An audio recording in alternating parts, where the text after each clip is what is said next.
Olá, meus queridos, sejam todos bem-vindos. Hoje eu tenho a grata satisfação de convidar vocês para uma reflexão a respeito sobre a força do Pai. Eu convidei uma pessoa especial, quem for chegando já vai falando de onde vocês são, já vão se apresentando. Vou colocar aqui o nome da live, a força do Pai. Vamos fazer uma reflexão. O que simboliza a força do Pai? Quando nós falamos dessa força, o que isso está também? De que maneira essa força do Pai está conectada com os nossos processos? Então, eu já estou recebendo o Eliel. Vocês podem compartilhar a live, vocês podem dar coraçõezinhos. As pessoas que estão chegando pela primeira vez vão contando de onde é que vocês são. E hoje também vamos abrir para perguntas. Estou recebendo o Eliel. Olá, Olá, como Eliel. vai? Tudo Tudo bem? bem, meu querido? Olá, muito obrigado pelo convite, Claudiane. Estou muito feliz em poder participar da live com você e com todos que nos assistem. Tudo bem? Muito bom, muito bom. E como é que está a Floripa, Eliel? Frio? Hoje está um pouquinho frio, nublado, um pouquinho de chuva, bem fresco, vamos dizer, típico de inverno. Ai, que delícia. Eu gosto muito desse clima. Eu confesso que o sol tem uma força poderosíssima, né? Mas quando tá muito calor, me incomoda. Parece que minha pressão fica meio baixa e eu prefiro um clima mais nubladinho. Vai entender. Agora está bem próprio para isso. Tá bom, estamos no inverno, bem característico e logo, claro, a temperatura baixa. Na serra a gente corre até a possibilidade de ter temperaturas negativas. É normal aqui para a região, bastante normal. E aí é uma tentação, porque a gente acaba ficando preso ao vinho, ao queijo, essa região Ao fundir, maravilhosa, ao ostra, deliciosa, ao fundir, né? ao vinho, se recolher, apesar da pandemia, quando possível, encontrar alguns amigos, enfim, é o que é possível fazer, né? E aí veio a questão da quarentena, que já não é mais uma quarentena, e a gente vai ficando só parado, e aí tem que contratar o personal, o Jader. Tô vendo o Jader. O Jader, precisamos de você agora, para malhar É, direito. tem que fazer alguma coisa aqui com a quarentena que já virou oitentena, noventena, centena, já vamos daqui a pouco 150 e por aí vai, né? Brincando um pouco para curtir em relação à questão desse período, realmente tem sido bastante difícil para todo mundo, mas especialmente para a gente que fica em casa, sempre tem um exagero um pouco maior. É verdade, exatamente. Tem tentado, sabe, fazer os exercícios aqui em casa, mas eu estou na casa da minha mãe, né? Então acaba que não é Sim. tão fácil assim. Tô vendo a galerinha aí chegando já de Itubiara, tô vendo gente do Sul. Quem tá chegando a primeira vez, vai falando de onde vocês são, por favor, compartilhando conosco. Eliel, na Sim. chamada que eu fiz para esse tema, Força do Pai, quero que você se apresente, né? Fale qual é a Uhum. experiência que você tem profissional. Mas eu já Uhum. adiantei que nós hoje vamos falar da constelação. Nós Uhum. buscamos o que é primário, né? A emoção primária. A emoção Certo. primária, nós falamos que é aquilo que é repetido em várias gerações e que acaba Uhum. sendo um grande nó. E que muitas Uhum. vezes o comportamento ele acaba como uma manifestação secundária daquele Uhum. legado que a gente recebe e que nem Uhum. sempre nós temos condições de fazer diferente, não é? Nem Sim. sempre temos a condição. E isso é muito complicado. Eu sei que para quem é constelador, para quem é psicanalista, para quem é terapeuta, a gente enxerga com muita clareza dinâmicas que para os Uhum. clientes, principalmente para os seus clientes, Sim, não tem dimensão que nem a gente está falando, né? verdade. E eu falei que nesse convite que eu te fiz, nós iríamos falar um pouco do secundário, do comportamento, desses conflitos que a gente Uhum. fica, às vezes, vivenciando, porque nós não temos Uhum. ainda Uhum. a conexão com o que é primário. E que isso é legítimo, e que dói, que sangra, e que a gente busca ajuda, às vezes, até mesmo de maneira inapropriada, não é? Claro. Até porque na constelação a gente diz para permanecermos no conflito. O que a gente cria para permanecermos na boa consciência, não é? Uhum. Então eu quero que Que você bom. presente, vamos falar um pouquinho desses conteúdos secundários. Que legal, Claudiane. Primeiro, muito obrigado pelo convite, obrigado pelo carinho. Espero que eu possa contribuir um pouquinho dentro do conhecimento que eu tenho e da vivência, e que a gente possa falar desse tema tão importante que é o pai forte, a figura do pai e as suas relações. Quem está Eu tenho, travando. eu sou advogado há mais de 25 anos e uma experiência bastante de processos na área de família, de processos cíveis, e tenho vivido, experimentado junto com os clientes vários conflitos em relação à questão do pai, de como ele se comporta, de como ele não se comporta. E, por vezes, eu fico imaginando assim, o que aconteceu errado, o que o pai fez errado, ou por que o filho, às vezes, não gosta do pai. E pai é pai, não existe ex-pai. E, às vezes, acontece que ele, quando chega mais tarde, ele quer se recompor dessa atitude de pai. E, às vezes, ele não tem mais tempo. É um tema bastante interessante de a gente analisar a vivência do pai, essa figura paterna, que às vezes é incompreendida. Eu, como pai, também posso falar alguma coisa do aspecto pessoal, mas existem situações ainda mais marcantes, Claudiane, quando é que o pai abandona a criança, abandona a família, e depois de velho, ele quer se recompor.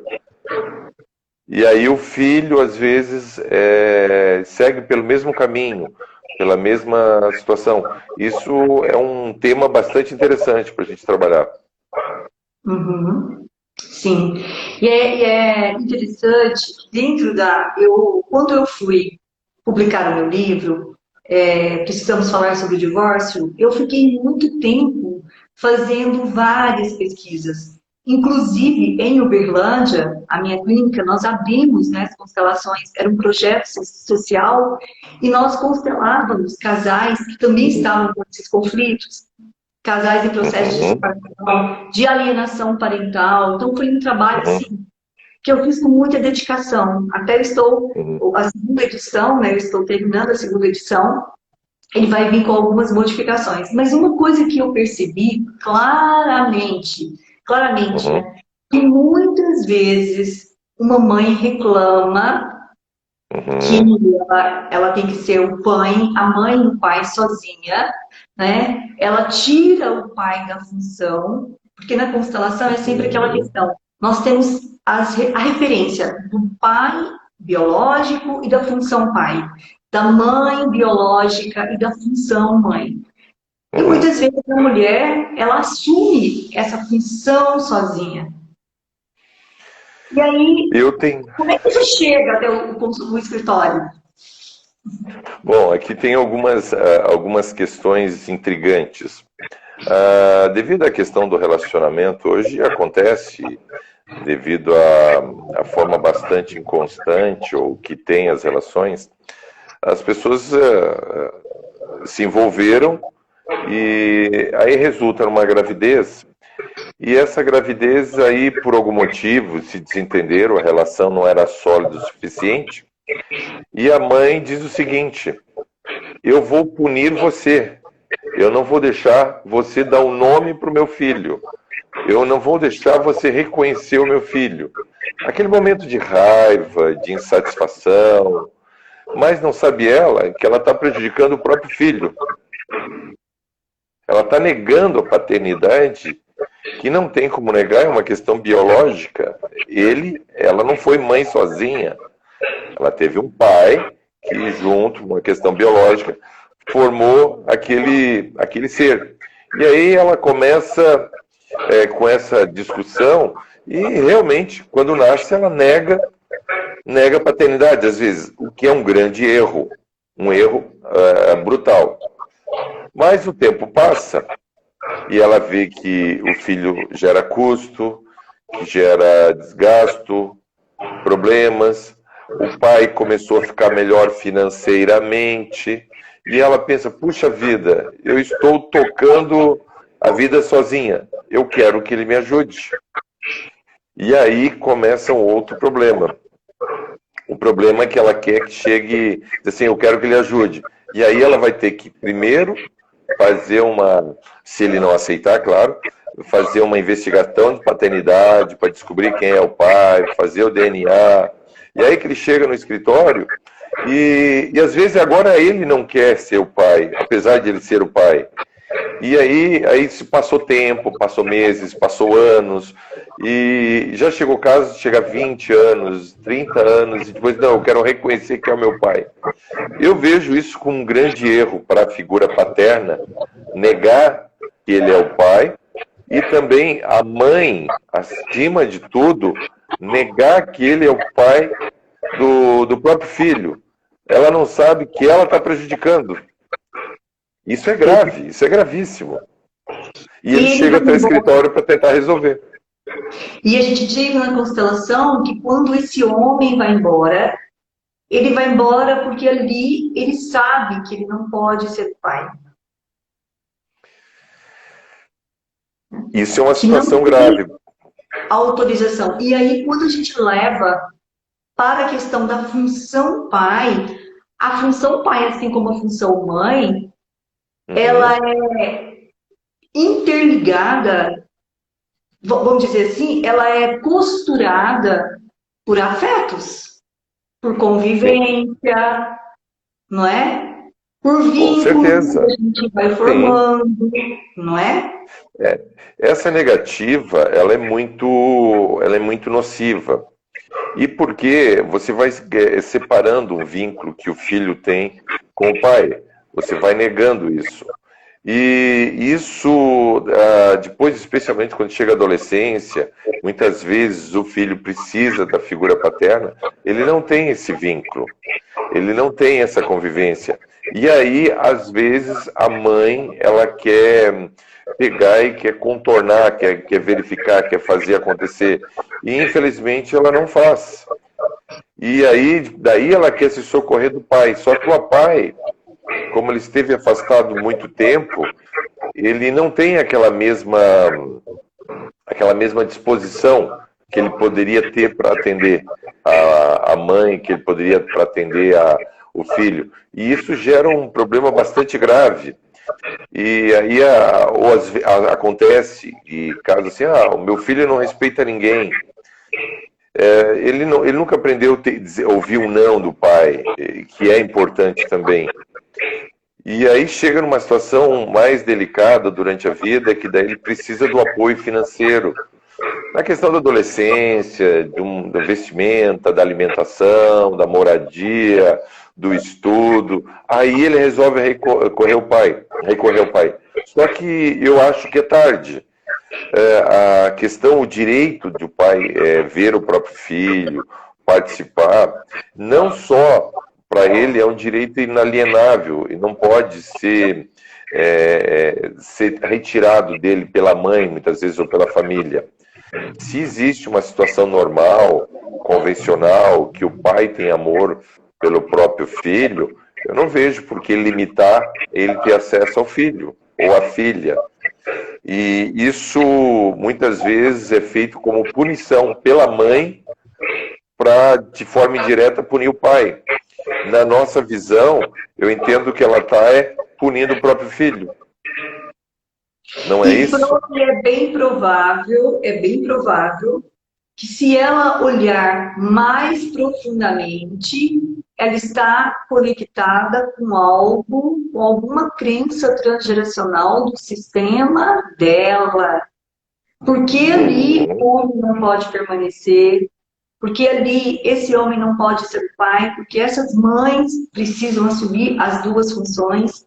E você sabe, Liel, que é uma coisa engraçada que tem chegado para mim, quando eu atendo um casal ou uma família, se eu sou uma pessoa detalhista, nesse momento eu fico totalmente conectada, porque é algo muito sério. Eu tenho total liberdade de falar isso na live e falar isso com você, porque às vezes a gente troca as funções, né? Você acaba sendo meu terapeuta. E ele não é coach, eu dá coice. Pá! Pá! E eu apanho. Que isso, Claudiane. Mas a gente troca bastante experiência nisso. Então, experiência, a gente conversa. A gente conversa, né? Você com a sua visão masculina e jurídica e eu com a minha visão de feminino, de mãe, né? E é legal que a gente vai crescendo dessa maneira. E está acontecendo também, eu tenho adquirido, eu tenho escutado bastante, né? Essa questão do pai que se coloca como a mãe, na função mãe. Eu atendo um cliente, ele tem 2 filhos e ele faz, um casal, ele faz uma alienação com a mãe terrível, terrível, terrível. Ele briga pela função mãe. Eu falo para ele, cara, você não briga pela função pai, você briga pela função mãe. Então, tudo que ela faz, ele não aceita, ele não autoriza visitas facilmente, ele é uma barreira na vida dela. E aí, quando eu olho para a história dele, ele não conviveu com o pai. A necessidade que ele tem de compensar aquilo que faltou. E quando eu penso um pouquinho mais aprofundado, o que tem é uma grande raiva da mãe. Então, a mãe também não pode ser mãe, porque no fundo, bem conscientemente, ele está no ódio da mãe que não pode ser expressado, entendeu? E eu fico vendo, né? É claro que para você não chega com essa facilidade toda, eles chegam no conflito, do pai, aquela confusão. Mas eu tenho percebido também que muitos homens estão ocupando esse lugar, né? E também alienando a função materna. Como é que você vê isso, Eliane? Existe uma situação hoje que antigamente era aquela questão de, vamos dizer assim, a mãe fazia o papel de mãe, o papai fazia o papel de pai. Com a mudança das relações, às vezes hoje a mãe faz o papel de pai e mãe, e tem o caso também do pai que faz o papel de mãe e pai. Nesse aspecto tem uma situação que eu vejo bastante nociva, que é a questão da alienação parental, que quando chega para a gente é sempre uma situação muito delicada. A má notícia que eu trago para quem estiver nos acompanhando, normalmente quem faz alienação parental, ou que fala mal do pai, ou fala mal da mãe, enfim, quando o menor cresce, ele vai tirar suas próprias conclusões. E se ele concluir que aquilo ali é errado, ou que aquilo ali não era bem assim, ele se revolta contra quem fez a alienação. E aí a pessoa diz, como assim? Mas eu sempre falei isso. E aí ela quer negar que ela fazia essa alienação em relação à mãe, em relação ao pai. Isso é uma questão extremamente nociva. Até porque é fácil para uma mãe falar mal do pai para uma criança de 5 anos. Ele não paga a tua pensão, a mãe não tem dinheiro, a mãe não tem o que fazer, enfim. E para o pai, a mesma coisa. Agora, quando a criança cresce, se tornou adolescente, 13, 14, 15, 16, ou seja, ela já forma a própria consciência e você não tem mais como negar isso. E aí, por conta disso que, vamos dizer assim, a situação se volta contra quem exatamente fez a alienação. E existe uma situação um pouco mais delicada, que eu tenho uma expressão que eu uso bastante: os canalhas também envelhecem. E o pai, às vezes, que maltrata, ou a mãe que maltrata o filho para desfazer a imagem dele em relação do pai, o que que acontece?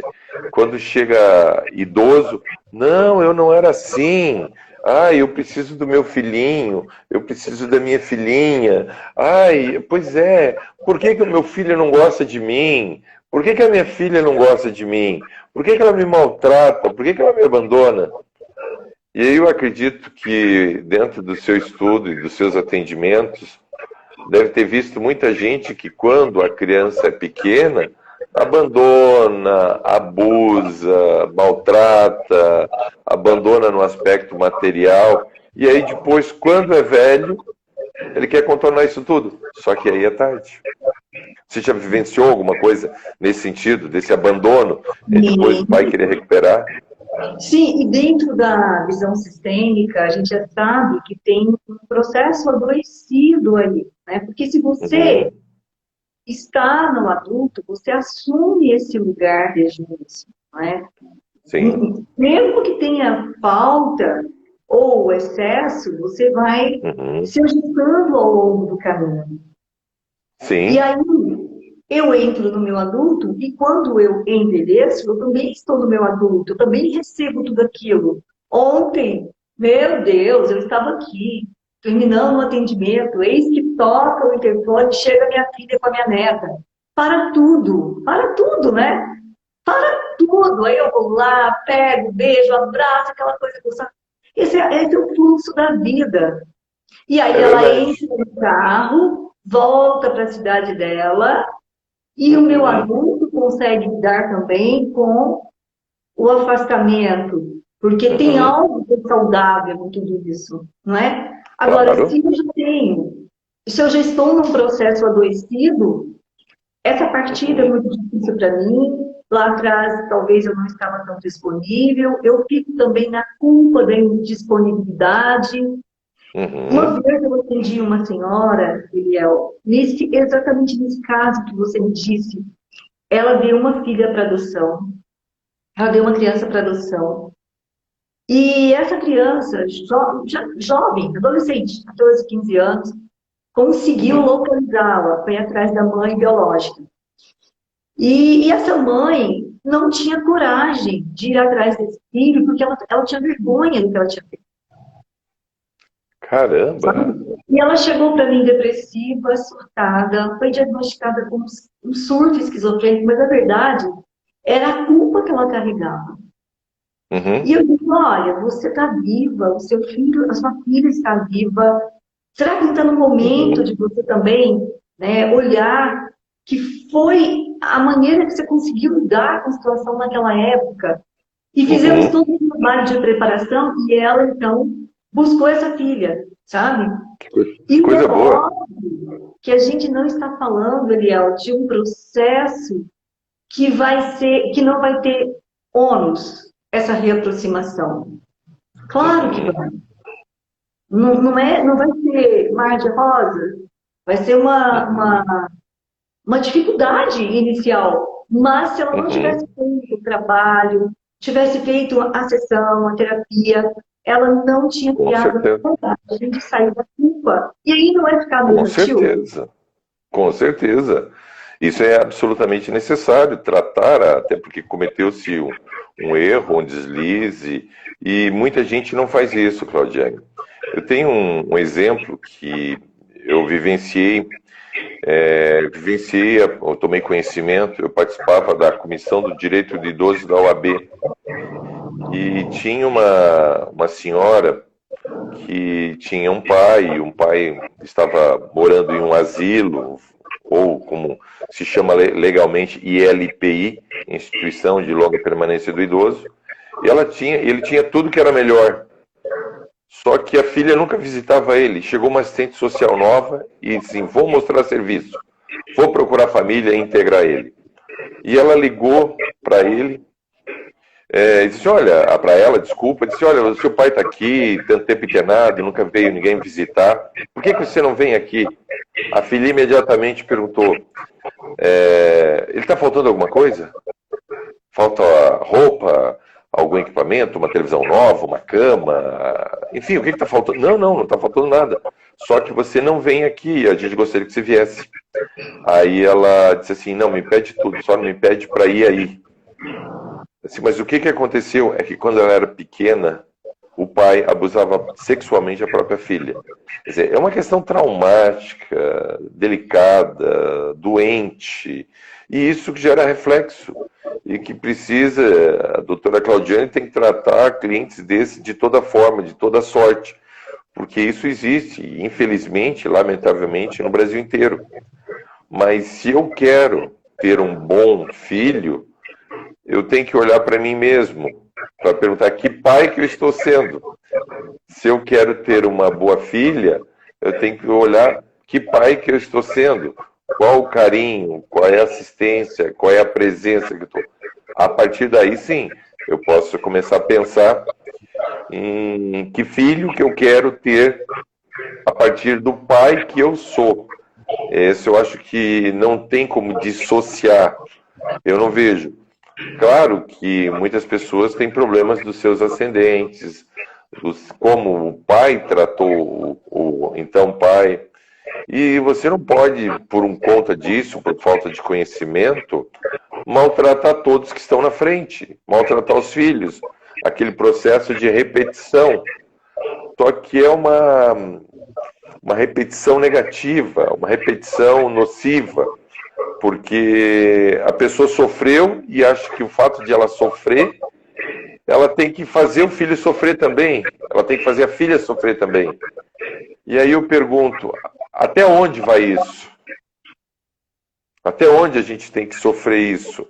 E isso gera ações judiciais, gera processos, discordância, briga por pensão, briga por visita, briga por guarda.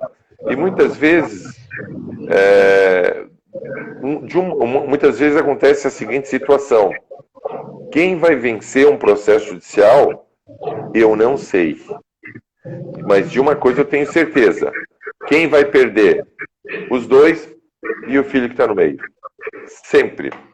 Não tem como. E isso se traduz, às vezes, na vulnerabilidade do pai, na vulnerabilidade da mãe. E, claro, acaba sendo o filho vulnerável também para sofrer esse tipo de pressão. E eu fico pensando o que se arrasta nesses processos judiciais, né? Que tipo de vínculo consciente ainda prende esses dois, não é? Às vezes que prende muito é raiva. Raiva e dinheiro.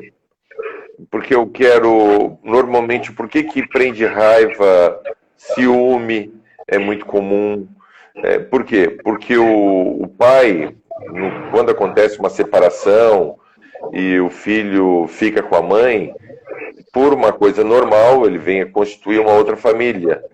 E a mulher fica envenenada, porque ele está dando mais atenção para outro filho que está dando para o filho anterior.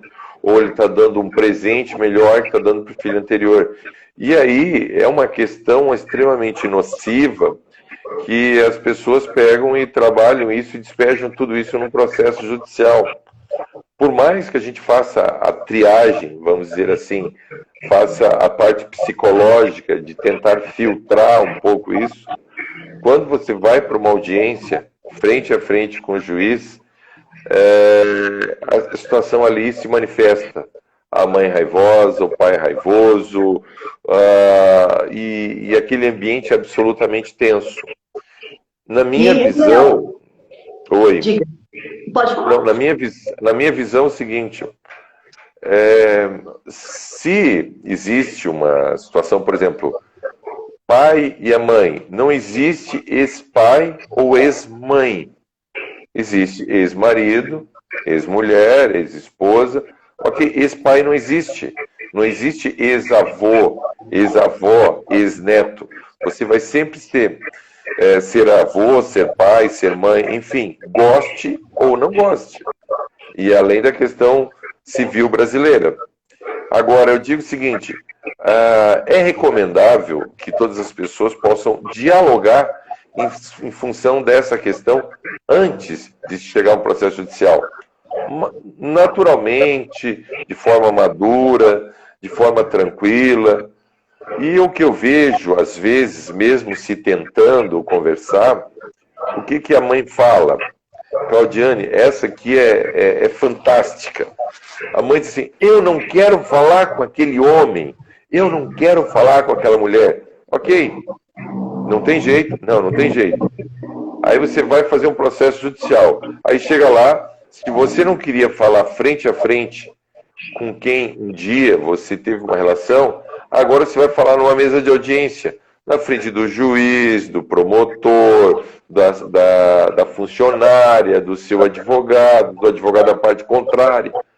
Ou seja, por que não se conversou antes?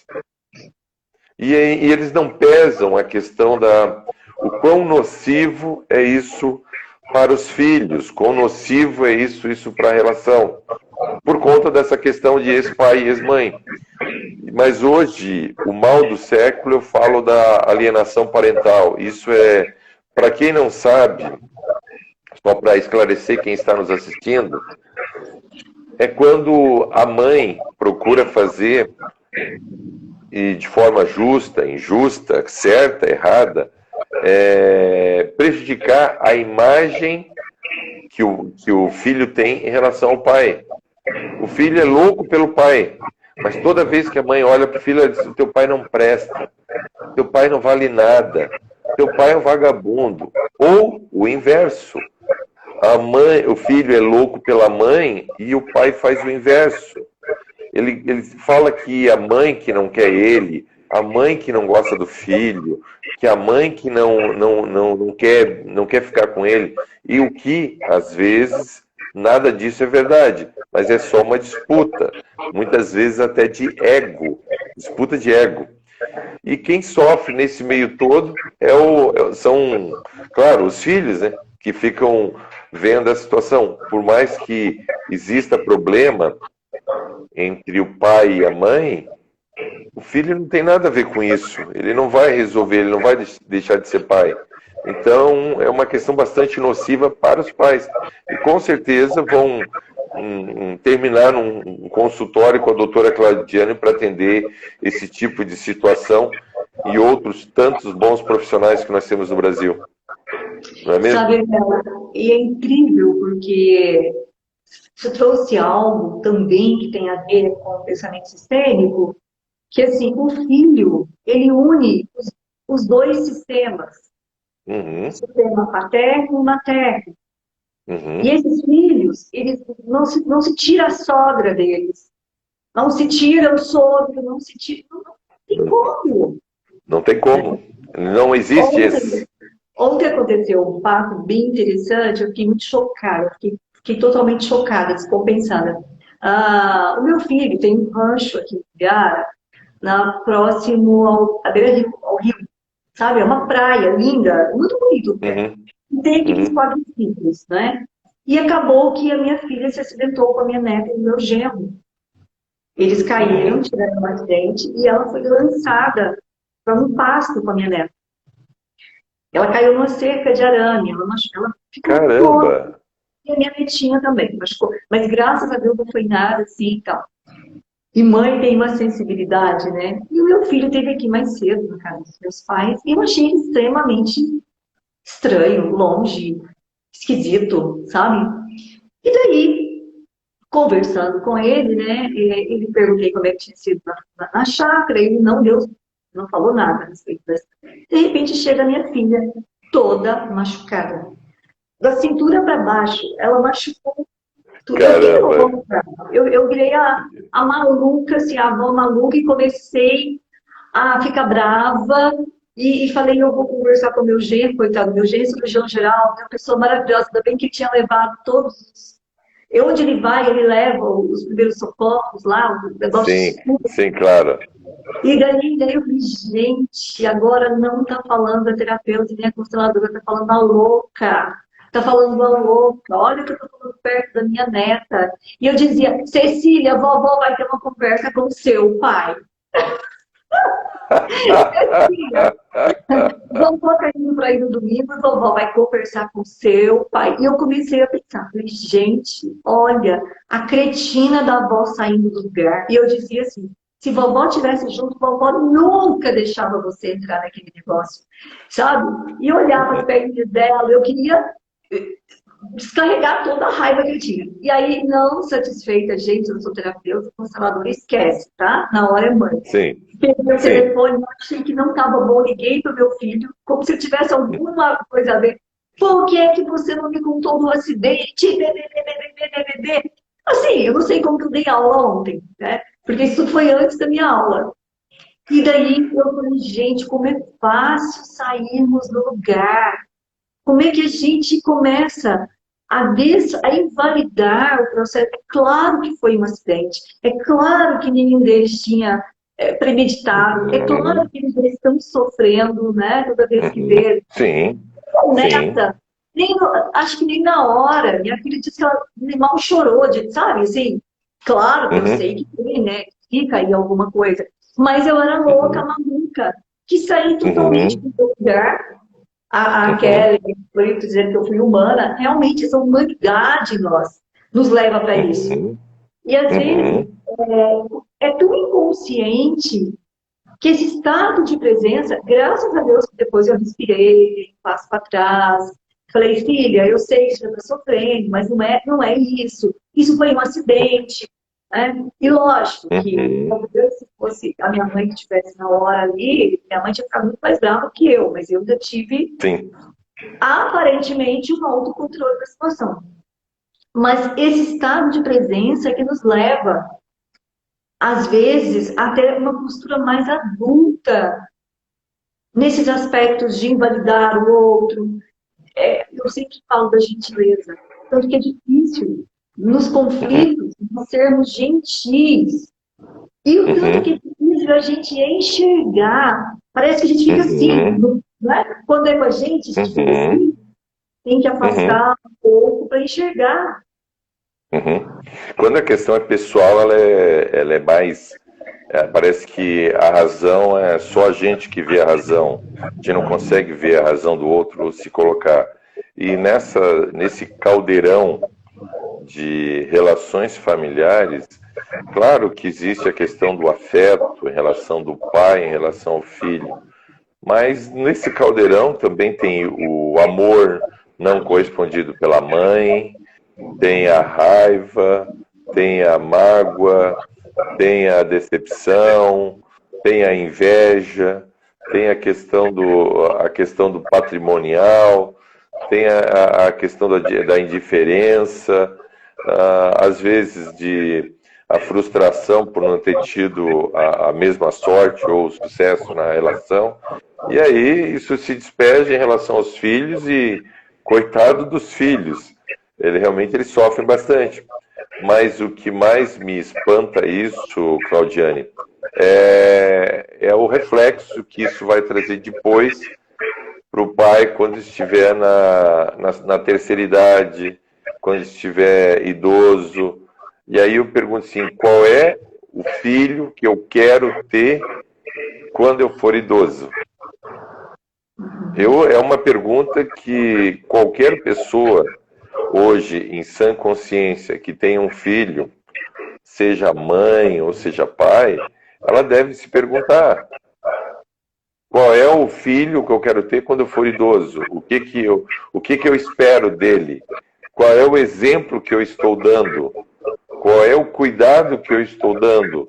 E hoje eu não vejo isso. Eu vejo as pessoas, deixa lá, ele está com a mãe. Eu dou R$200 de pensão e está resolvido. Eu me livrei da responsabilidade. R$200, eu sustento uma criança, tranquilo. A gente sabe que não é assim. E muitas vezes, mesmo com esse tipo de situação, mesmo que você pague a pensão de 10 mil reais, de 20 mil reais, mais do que uma pensão é o carinho, mais do que a pensão é a convivência, mais do que a pensão é você se fazer presente e não esperar para, num estado de necessidade, na terceira idade, na doença, a pessoa dizer, ah, agora eu quero meu filho. Oh, eu tenho meu filho, eu tenho meu filho, ele é um médico, ele é um advogado, ele é um engenheiro, ele é um empresário. Ah, agora ele vai me ajudar. Tá, mas agora? Onde é que ele estava antes? Eliel, eu estou recebendo aqui do outro celular, né, uma pergunta de clientes. E ela perguntou assim, né? Essa inversão que tem, por exemplo, ela é casada pela segunda vez. Ela tem filhos do primeiro casamento, ele tem filhos também do primeiro casamento. Mas as filhas do primeiro casamento não aceitam os filhos do segundo casamento. Porque a mãe faz uma alienação parental, ela não consegue. Ela disse aqui que já constelou, que já contratou um advogado jurídico, voltado para a constituição, tem uma pessoa que ajuda, trabalha com eles também, e que a filha do marido, ela quer ocupar o lugar dela, né? Inclusive na empresa. Como é que você vê essa situação? Então, veja bem, ela trabalha com o marido, a filha também trabalha com o pai. A filha do primeiro casamento, ela tem filhos pequenos do segundo casamento. Mas ela diz que está gerando muitos conflitos. Constelaram, procuraram um advogado sistêmico para fazer a partilha do bem, mas a filha não respeita, a filha bate de frente com ela. Nesses casos, de quando a situação chega a um ponto de alienação parental e conseguir se comprovar que existe isso ou que isso acontece com frequência, o ideal é conseguir algum tipo de prova, o que é dificílimo, dificílimo. Como é que você vai provar que a mãe fala para a criança isso ou aquilo? Aí vai ter que ser laudo psicológico. Não, nesse caso ela é adulta. A filha dele do primeiro casamento é adulta, é sócia deles na empresa. Entendeu? Sim, mas como é que comprova isso que a mãe faz alienação parental? A filha vai dizer, não, a minha mãe fala mal dos filhos do segundo casamento. Ela não vai confessar. Vou gravar a mãe da primeira relação dizendo isso. A questão é como fazer esse tipo de prova. Isso é uma situação bem delicada. Normalmente deságua numa ação judicial para tentar se equacionar a situação, se resolver. É bem difícil enquadrar. Um fato é, nessa situação, eu digo o seguinte: quem vai ganhar, eu não sei. Quem vai perder, todos. Porque vai dizer assim, não vai ser irmã. São, por parte de pai, vão ser irmãos. E aí? Não, mas eu não quero, não pode ser, mas vai ter esse vínculo familiar. E, na verdade, se perde muito. Claro, ela procurar um advogado, de repente, se for o caso, e isso chegar a um ponto mais grave, alguma medida judicial, é possível se fazer. Só que, às vezes, até a própria pessoa, se ela tiver interesse, a que cria alienação parental, procurar um profissional, como a Claudiane, e tentar se ver o que está fazendo errado. Às vezes tem resistência, mas pode ser a melhor saída do que uma ação judicial. Sim, com certeza. E ela disse que as crianças se relacionam bem com a filha do primeiro casamento. Mas quem não se relaciona é a filha do primeiro casamento com ela, que é a segunda esposa. Entendeu? E que é muito difícil a convivência. Outra coisa, como é que nós podemos... Hoje nós estamos vivendo aí várias situações de primeiro casamento, segundo casamento, terceiro casamento. Como é que a gente pode ter um equilíbrio nessas relações? Onde eu não preciso colocar o meu filho no lugar do meu marido, emocionalmente, Vamos falar pela visão psicanalítica. Eu não preciso ficar casada com o meu primeiro filho, ele não precisa ser o primogênito do meu marido. E como é que a gente faz isso? Porque assim, não é, a gente ama tanto, gente, a gente ama demais, que a gente faz essa confusão, não é? Existe uma situação, antigamente existia a nossa família. Hoje tem a minha família, a tua família, a nossa família. Os meus filhos, os teus filhos e os nossos filhos e os agregados. Um sobrinho, um neto que vem morar junto. Hoje não dá para mais se dizer assim, ah não, aquela família que era pai, mãe e 2, 3 filhos. Ele tem os filhos do primeiro casamento, os filhos do segundo, os filhos em comum. E ainda eventualmente alguém que adote, que veio morar, um sobrinho, um neto, enfim.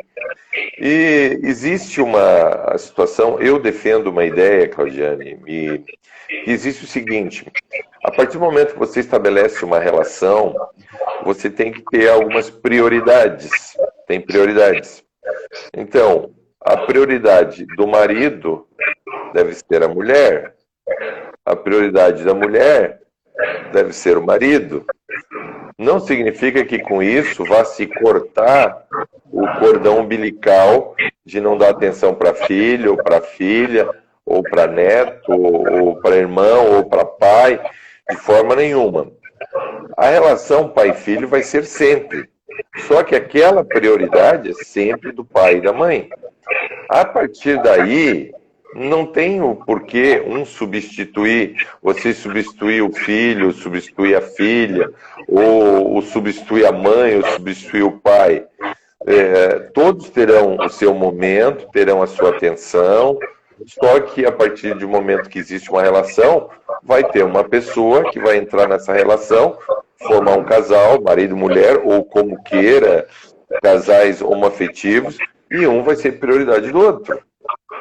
Essa é a questão. Sem cortar qualquer tipo de cordão umbilical, de vivência, de carinho, de atenção, independentemente de qualquer coisa.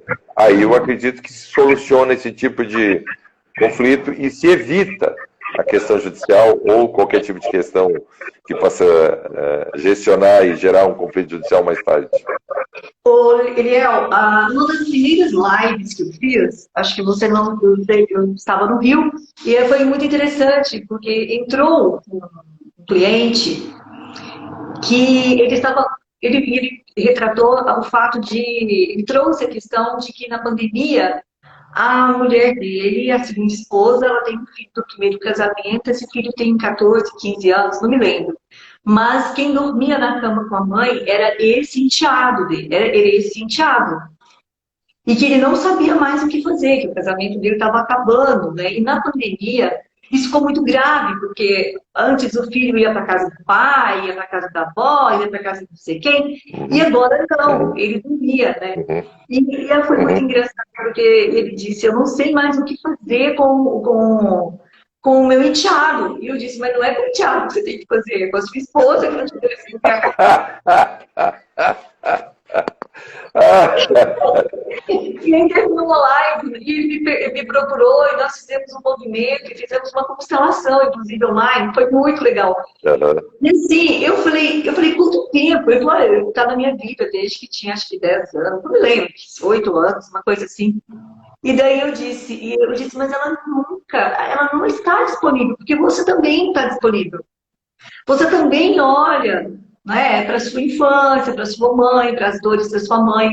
É tão difícil quando a gente mostra isso, mas no contexto, né, da cama, eu disse para ele, não é esse filho que tem que chegar e sair da cama, é você que tem que ocupar o seu lugar de marido. E você não ocupa o seu lugar porque ela não te dá esse lugar, falei para ele. Ela não dá esse lugar. E nem você toma o lugar. Então, esse enteado, ele só representa que vocês dois estão fora do lugar. Ele é o representante desse cenário, né?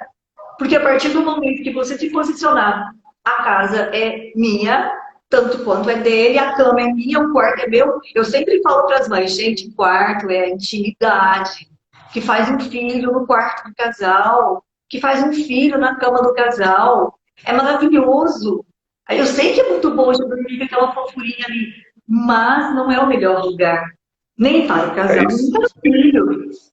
O ideal ideal é quando, a partir do momento que você passou aquele pequeno período lá de um ano e meio, colocar dormir no quarto e luz apagada, no escurinho. E começar a viver ali, e no escurinho. Ah, não, mas não pode, tem que deixar a luz. Daí a pessoa passa mais 20 anos da vida não podendo dormir no escuro porque tem medo de ficar no escuro. Você aprendeu a dormir desde quando era pequeno, não vai errar nunca. Vai dormir no escuro mesmo.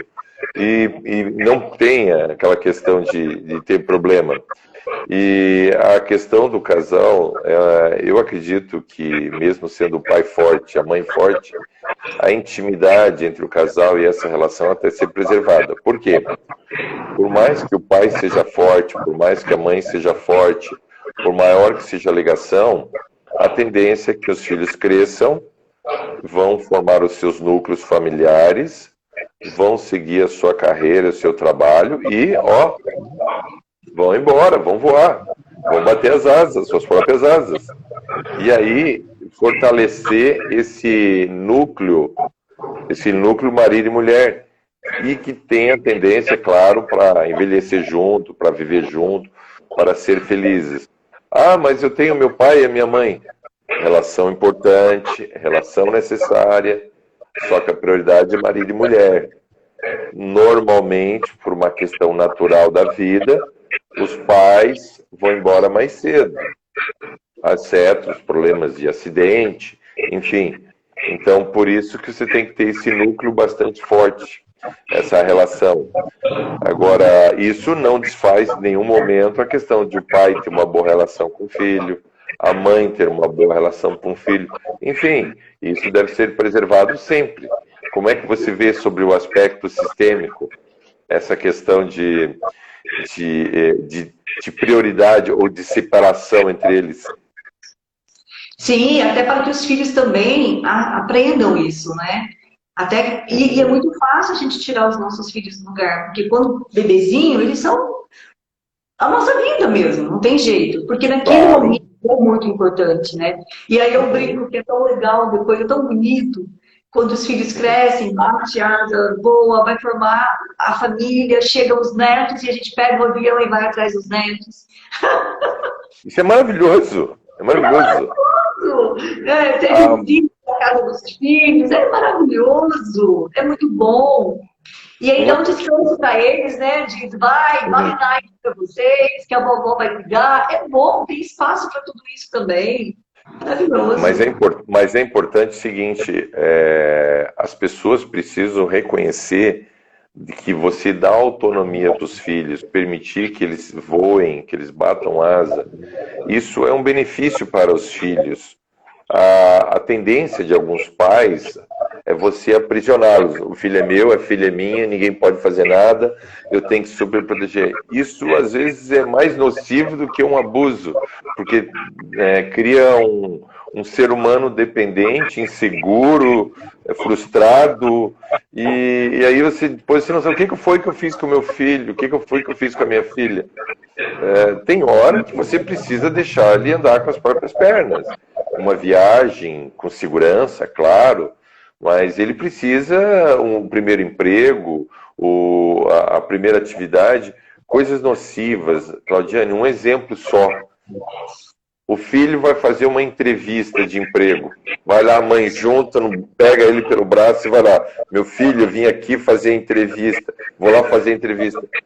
Eu fico pensando, alguém contrata alguém que leva a mãe para fazer entrevista? Uma entrevista de emprego numa empresa decente, com hora agendada. A mãe espera lá na recepção, não tem problema nenhum.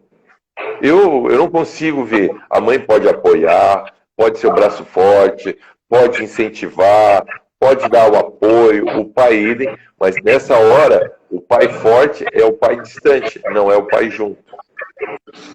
Exatamente, é isso mesmo. Ok, meu querido, que coisa boa. Que coisa boa. Acabando.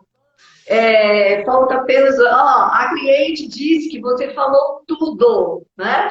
Que ela vai passar a mensagem para o marido, o link para o marido assistir. Uau! Muito obrigado, fico muito feliz. Ó, ela disse, ele está casado com a filha e eu casado com o nosso caçula. Ela não assumiu a parte dela. Ai, gente, que engraçado. Eliel, muito obrigada pela sua disponibilidade. Lembrando que a nossa live ela vai ficar no IGTV, no meu Insta, e vai ficar também no meu YouTube, tá? Se alguém quiser indicar link para outras pessoas, fiquem à vontade. Claro. Se alguém tiver dúvida também, pode deixar que eu encaminhe todas as perguntas para o Eliel também, ok? Ok. Claudiane, muito obrigado pelo convite. Obrigado pelo carinho, obrigado pela atenção de todos. Espero que eu tenha ajudado de alguma forma, uma visão mais clara, mesclada com a parte jurídica, e que, em eventual questionamento, a Claudiane, se pode me passar, eu respondo carinhosamente. E vamos torcer que todos tenham conseguido aproveitar e entender a nossa mensagem.